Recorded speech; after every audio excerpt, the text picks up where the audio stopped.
시청자 여러분 안녕하십니까? 헬로티비 뉴스입니다. 30여 년 전 284만 명의 인구를 자랑하던 전라남도가 이제는 180만 명 수준으로 급격히 줄었는데요. 고령화와 출산율 저하 등으로 인구 감소가 계속되고 있습니다. 최근에는 대부분의 지역이 인구 소멸 위험 지역으로 분류됐습니다. LG 헬로비전은 인구 문제에 대해 연속 보도할 계획인데요. 먼저 소멸 위험에 놓인 전라남도의 현황을 박종호 기자가 정리했습니다. 전남 지역 대부분이 인구 소멸 위험 단계에 들어섰습니다. 한국고용정보원이 올해 5월 기준으로 조사한 지역별 인구 소멸 지수를 보면 22개 시군 가운데 18개 지자체가 인구 소멸 지역으로 분류됐습니다. 전체 81.8% 수준으로 전국에서 세 번째인 것으로 조사됐습니다. 고흥과 신안 등 5개 지자체는 고위험 지역으로 뽑혔고 순천과 여수, 광양과 목포 등 4개 지역만 주의 단계인 것으로 나타났습니다. 전남 지역은 이번 발표 자료에서 나주시와 무안군이 새롭게 소멸 위험 단계에 포함됐습니다. 인구 소멸 위험 지수는 20살부터 39살 사이의 여성의 수로 65살 이상의 인구를 나누어 분류하는데 이 수치가 0.5 미만이 되면 인구 소멸 위험 지역으로 분류됩니다. 무안군은 지난 8월 이후 인구가 늘고 있어 억울한 상황입니다. 남학 신도시와 오룡지구 등 연말까지 8,000명 이상의 인구가 무안으로 들어올 것으로 전망되고 있습니다. 지난 8월부터 오룡지구가 입주가 시작됐습니다. 그래서 우리 무안군 인구가 계속 늘어나고 있는 추세고요.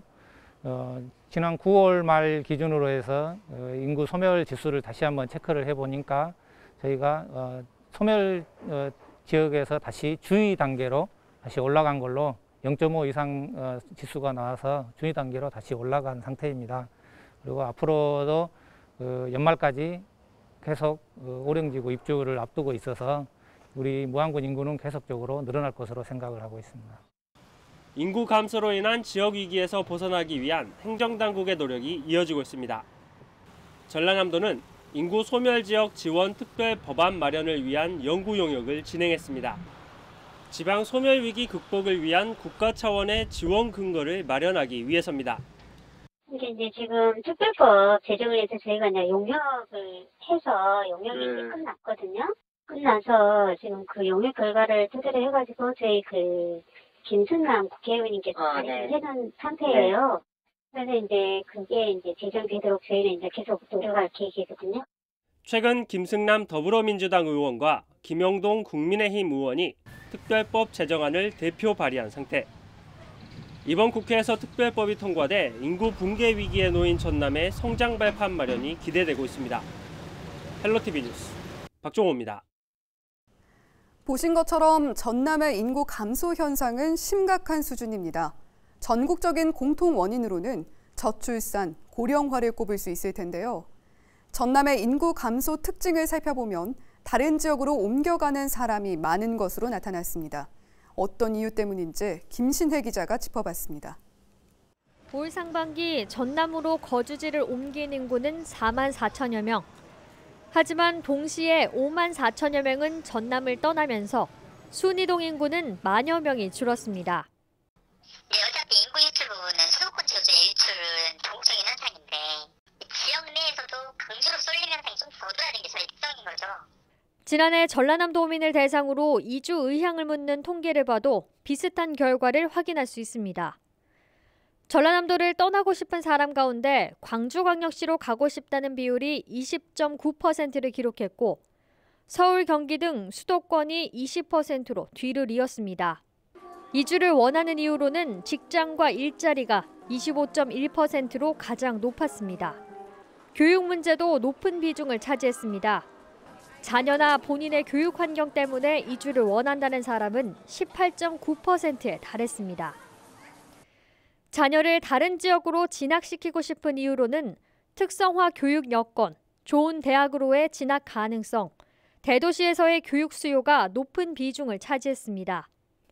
이외에도 문화생활 편의시설이 부족해 이주를 원한다는 답변이 16.1%, 주택 문제가 14.7%로 뒤를 이었습니다. 이 같은 조사 결과는 거주지 선택에 있어 어떤 요건이 중요하게 작용하는지, 도민들이 지역의 어떤 부분이 부족하다고 느끼는지를 여실히 보여주는 대목입니다. 인구 감소와 지방 소멸은 전국적인 현상이지만 지역에 맞는 촘촘하고 특화된 대책 마련과 균형 발전을 위한 적극적인 지원이 필요해 보입니다. 헬로티비 뉴스 김신혜입니다.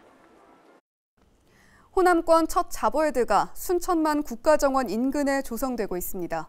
건물 외부 공사는 마무리됐고 내부 공사가 한창인데요.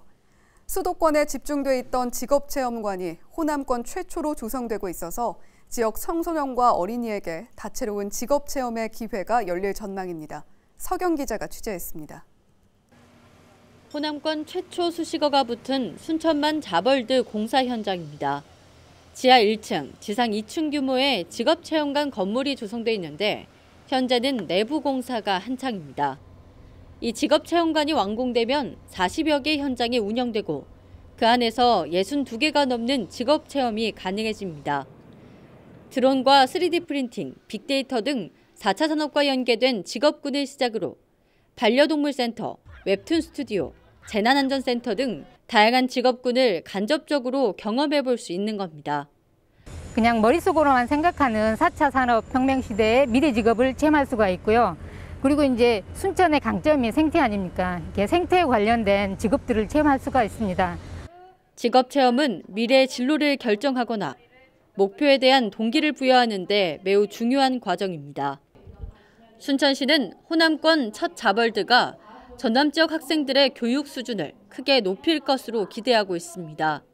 연간 27만여 명의 학생과 가족이 방문해 37억 원에 가까운 수입을 낼 것으로 전망했습니다.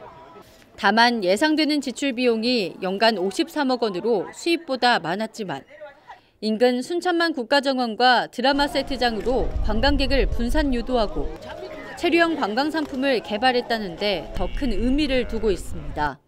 자벌드 내에서 실내 체험만으로 끝나는 게 아니고 저희들 이 주변에 이제 순천만 습지라든지 국가정원이라든지 저기 순천 생태문화교육원이 있습니다. 이제 그런 그 관광 자원과 연계해서 직접 프로그램화해서 이렇게 확대해서 운영할 계획입니다.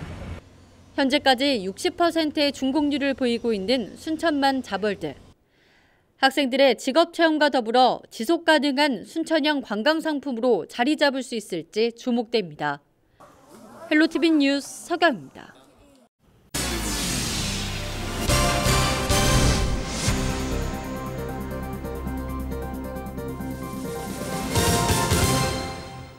불청객 미세먼지가 찾아오는 계절이 다가오고 있습니다.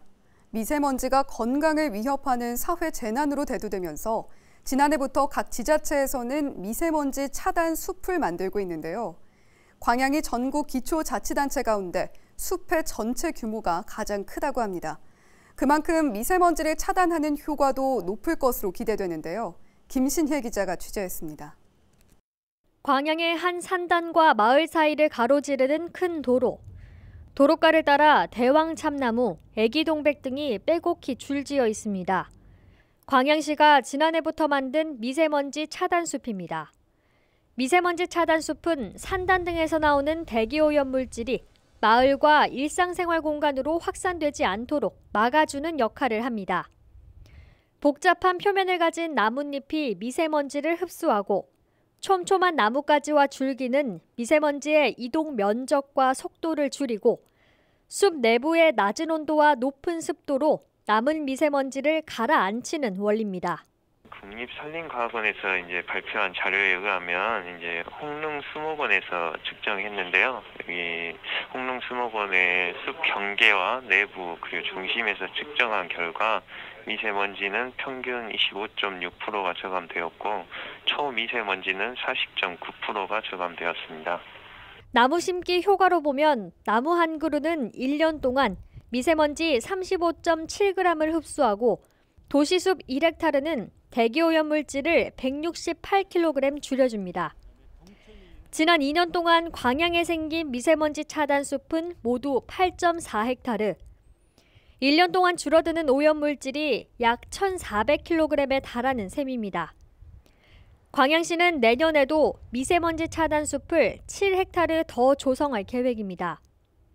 기존 산단 지역이 아닌 생활권으로 대상지를 넓혔습니다. 관양의 폐철도 주변에 도림미술관 주변과 유상공원 주변에 미세먼지 차단숲을 조성할 계획입니다. 또한 동천 일원에 시민들이 휴식 공간이 부족하여 생활 환경 개선에 도움이 될 수 있도록 미세먼지 차단숲과 휴식 공간을 조성할 계획으로 하고 있습니다. 내년에 만들어질 두 곳까지 합치면 광양시의 미세먼지 차단 숲은 전국 기초자치단체 가운데 가장 많은 규모가 됩니다. 헬로티비 뉴스 김신혜입니다. 다음 주면 여순 사건이 발생한 지 72주년이 되는 날입니다.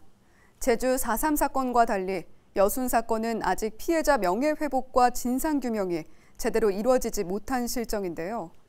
지역 대학생들이 여순 사건 근거지 곳곳을 탐방하며 의미를 되새겨보는 다큐멘터리를 제작해 눈길을 모으고 있습니다. 서경 기자가 취재했습니다.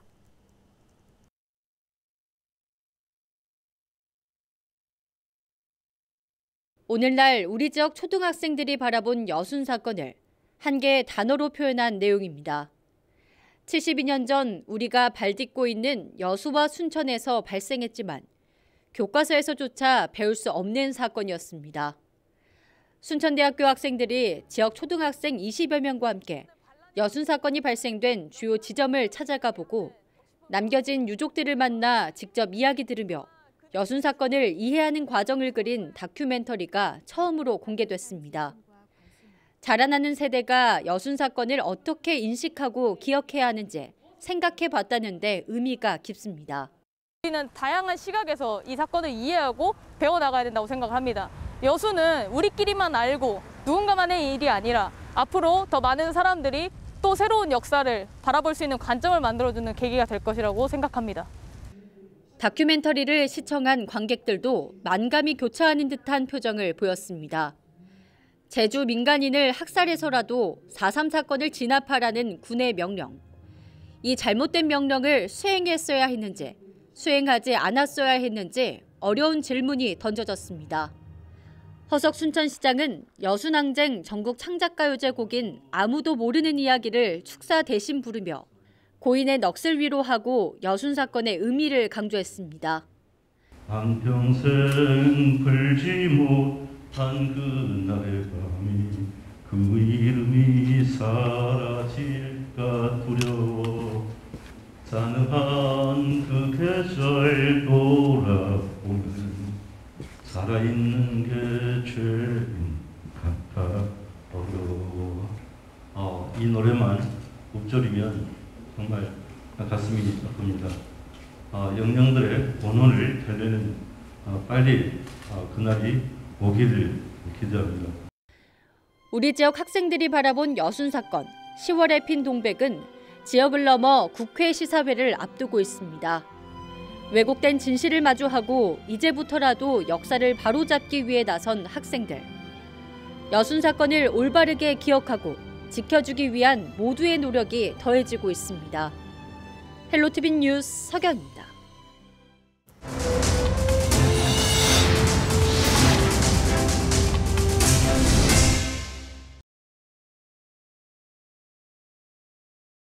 전남 해남의 한 마을에 설치를 추진 중인 폐기물 시설에 대한 주민들의 반대 목소리가 높은데요.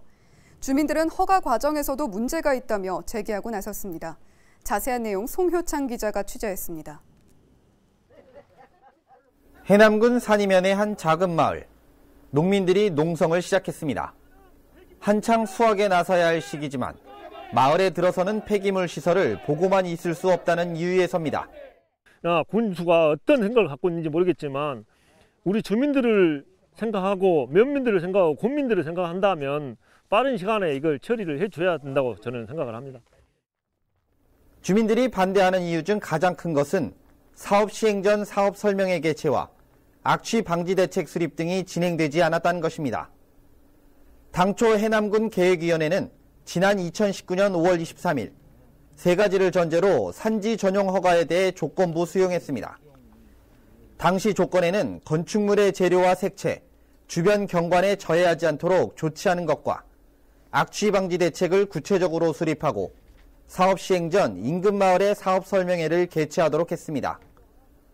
하지만 1년 4개월이 넘게 지난 지금까지도 시행된 것이 없습니다.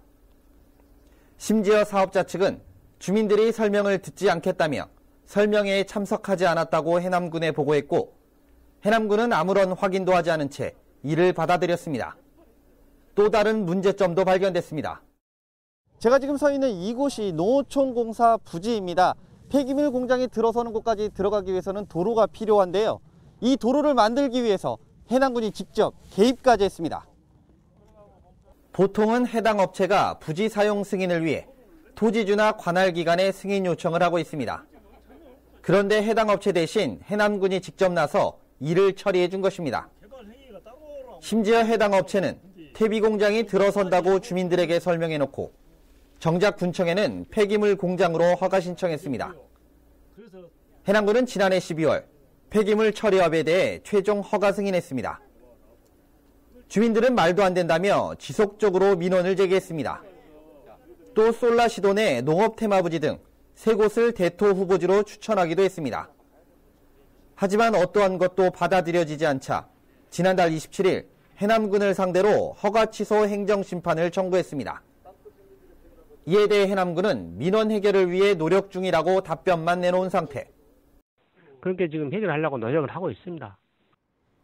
현재 해남군청 내부에서는 해당 사안에 대해 재검토가 필요하다는 여론이 나오고 있습니다. 하지만 해당 부서에서는 어떠한 움직임도 보이지 않고 있는 가운데 폐기물 업체를 둘러싼 주민과 업체, 지자체 간 갈등은 당분간 지속될 것으로 보입니다. 헬로티비 뉴스 송유창입니다. 전남 지역 산업단지 노후화가 심각한 것으로 나타났습니다. 한국산업단지공단이 내놓은 전국 산업단지 노후 현황 자료를 보면 올해 6월 기준으로 전남과 광주, 전북 등 호남권 전체 205개 단지의 47%인 96개 산업단지가 20년 이상 된 노후 산단으로 조사됐습니다. 이 중 전남 지역은 105개 중 45개인 43%가 노후 산단으로 분류됐습니다. 노후 산단에서 발생한 인명피해도 호남권에서 가장 많았습니다. 2015년부터 2020년 6월까지 호남권 산단에서 166건의 사고가 발생해 239명의 사상자가 나왔습니다. 사고 한 건당 1.44명의 인명피해가 발생한 것으로 수도권 산단의 0.11명보다 13배 많았습니다. 전라남도가 여수 여천역 주변 개발사업 부지를 토지거래 허가구역으로 신규 지정합니다. 신규 지정된 지역은 여수시 여천동과 선원동 일대에 0.36제곱킬로미터 규모로 오는 2025년 10월 12일까지 지정됩니다. 앞으로 이 지역에서 100제곱미터를 초과한 녹지지역 토지나 90제곱미터를 초과한 용도지역 지정이 없는 토지를 거래할 경우 반드시 여수시장의 허가를 받아야 합니다. 허가를 받지 않고 계약을 체결하거나 부정한 방법으로 허가를 받을 경우 2년 이하의 징역이나 토지 가격 30%에 해당하는 금액의 벌금이 부과됩니다. 전라남도 교육청과 전라남도가 고등학생 비대면 학습 지원금을 지급합니다. 지급 대상은 전남 지역 고등학교에 재학하는 고등학생과 학교 밖 청소년 등 모두 5만 3천여 명입니다. 소득 기준에 상관없이 학생 1명에게 15만 원씩 지급되며 학교에서 스쿨뱅킹 계좌로 현금으로 전달됩니다. 학교 밖 청소년은 신청한 계좌로 지급됩니다. 전남경찰이 가을 행락철을 맞아 차량 이동이 증가할 것으로 보고 안전대책을 추진합니다. 전남경찰은 다음 달 말까지 보행자 위협 행위를 집중 단속하고 주요 명산이나 관광지 주변 식당가를 중심으로 음주 단속을 추진할 계획입니다. 최근 5년 동안 전남에서는 10월부터 12월 사이에 발생한 보행자나 화물차, 고속도로 사망사고가 다른 계절보다 각각 증가한 것으로 나타났습니다. 저희는 언제나 지역 주민 여러분 곁에 있겠습니다. 시청해주신 여러분 고맙습니다.